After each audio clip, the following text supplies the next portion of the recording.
imagine that sun is pretty well blinding this camera because it's blinding me. I thought I'd talk again today. I'm getting pretty good at talking. I wonder if there's any snakes in that wood pile. I don't think I want to dig around in there and see. Went out here to check my critters, see if they need some feeding. Let's talk a little bit about how the human mind works. Now, I'm a 73-year-old man. Let's see. I left the railroad in 2003 when I got injured. But I stayed out there on the railroad for 34 years. A lot of things we did were considerably dangerous, or might be considered dangerous. The railroad practiced safety practices as best they could. They were always drumming it into our heads to practice safety. And it helped them cut back on injuries and stuff when people are more conscientious on safety things. But a lot of things we did were just downright frightening when you think about it now. At the time when we did them, you know, we were just Mr. Macho and jumped in there and did it the best we could.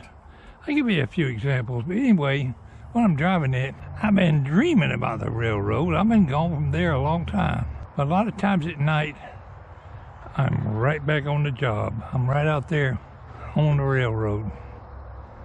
That's when you spent your lifetime working on the railroad. It's affected your mind. But back when I was doing some of these things, it didn't dawn on me until later, you know, just how dangerous it was. Or I guess you would call it like a subconscious fear. There's no thrill in the world like jumping up on a cut of cars and riding on the side of a boxcar or up on the crossover platform, being shoved down through the train yard about 15, 20, 30 miles an hour. And all you got is the wind blowing in your hair. You're hanging on to a metal rail standing up on the side of this boxcar called a grab iron, handhold, ladder tread, whatever you're hanging on to up there. And when you're riding on a train, it ain't like riding in an automobile. You know, an automobile has rubber tires and nice suspension, and it's a pretty smooth ride. Well, riding on that train is bumpity, bumpity, bumpity, slacks running in and out on the boxcars.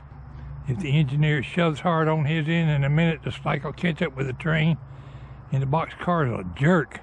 If you ain't got a good grip on that ladder, handhold, whatever you're holding on to, you could literally be thrown off the train. And what's going to happen when you get down there? You're going to get run over. Years past, a lot of men died on the railroad working in hazardous conditions, especially brakemen, when they had to get up on a boxcar and wind up and walk the top of the train or wind handbrakes and stuff like that.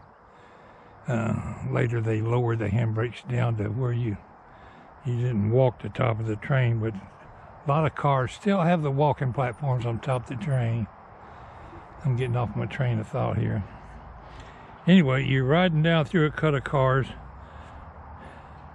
and it's really exciting riding that train going down through there. I need to sit down while I'm talking. I'll sit over here on the boat hitch.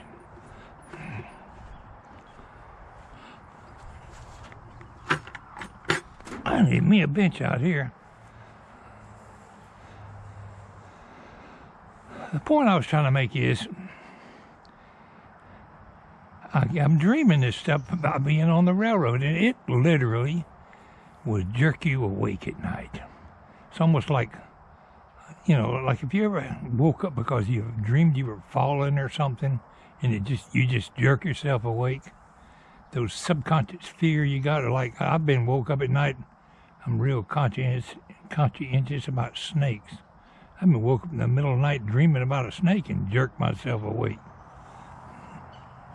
When I see the snake out here on the ground, I'm going to respect him and stay away from him, but it don't outwardly affect me. I'm not paranoid or scared of him. But sometime at night I'll wake up and think to myself, you know, that snake could have bit me, or I could have fell off that train. Sometimes I'm up on top of a train or climbing up on a boxcar to wind a handbrake or climbing underneath one to put replacers, get one back up on the tracks. I've been underneath locomotives while they were running. There ain't a whole lot of room to crawl around under there once you get up under the traction motor and the axle. Be laid up under there trying to put some blocks under the wheel. And you don't dawn on you, you know, until later when your subconscious kicks in and you think, my goodness, why did I wake up? And then you remember. I recall one time we were in the receiving yard. David Ellington and I were ground men on the Atlanta Derrick. There was a box car. It was off the wheels. The wheels were laying off over there somewhere, the trucks and the wheels and the axles. The box car itself is, see if I can show you something here. Let's say this box of batteries here is the box car. It's just laying down in the rocks. Well, it's leaning like this, like 45, I hope that camera's pointing at it, like 45-degree angle. The crane's on this end, and we got these cables lowered down connected to the boom. Well, we have to walk up under the box car where it's leaning like this at 45 degrees. And it's kind of a slope where the rocks, you know, it's actually down, the corner of the box car is down in the rocks. Well, we get under there, I'm down on my knees, and David's down there pushing on the cable. Dig out under the corner of the box car, hook this big hook, which weighs about 100 and something pounds, up under that box car. I said, I don't want to go under there, Ben. That damn box car is going to turn over. No, that box car ain't going to turn over. Get under there. The bullshit, that damn thing will turn over. I said, get down there.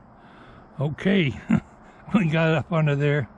And about the time David touched the side of that car, or the cable touched it, whoever was holding the cable, I felt the box car move. It started slowly creeping over. And I hollered, run, and me and David ran to get out from under that box car. And no sooner did we clear, it turned over and went pew, like that, just fell in the rocks. Well, it was a fully loaded box car with lumber. They used to load lumber in box cars, and they still do it occasionally. But we would have been flat as a flitter. That's just one example. And that subconscious fear of almost being killed out there. Sometimes at night I'll wake up and we're running out from under that damn boxcar again. I can name a ton of things that we did that we probably shouldn't have did, but we got away with it. But I never did trust that foreman again. More than once he got me in predicaments where I thought I was going to be killed. But that's railroading for you. Anyway, I don't know why I had railroading on my mind, except last night I was dreaming about riding on a cut of cars. I must have woke up 3 or 4 times. And I'm hanging on a cut of cars. Now, I wasn't a trainman or a brakeman. A trainman or a brakeman that does that for a living every day. I imagine they're affected the same way. But there was times when I rode on a cut of cars when I was taking a shortcut to get to the other end of the train yard or whatever. Sure beats walking. I gotta get some corn to get these critters fed. But any of you out there, I imagine a lot of you will know what I'm talking about. How your subconscious mind works. Anyway, that's just one little old railroading example I thought I'd throw at you. We'll talk to y'all later. Let's get these critters fed.